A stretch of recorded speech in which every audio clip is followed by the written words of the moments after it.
এই আছে ইন্ডিয়ান বর্ডারের একেবারে শেষ সীমানায়, আর আমার পাশে একজন দাঁড়িয়ে আছেন, উনি স্থানীয় একজন বাসিন্দা।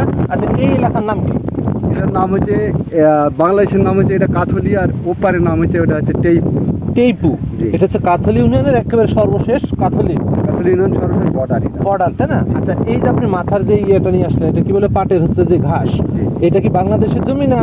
এটা আপনার বাংলাদেশের জমি। বাংলাদেশের জমি। আর এখান থেকে তো বেশি দূরে না ইন্ডিয়ান জমি, মানে এক কথা যে পাটটা দেখা যাচ্ছে ওইটা হচ্ছে ওটা ইন্ডিয়ান জমি। ইন্ডিয়ান জমি। এখন আমার কথা, ওই জমি যদি আপনারা যাওয়া আসা করেন, এক্ষেত্রে কোনো সমস্যা হয় কিনা?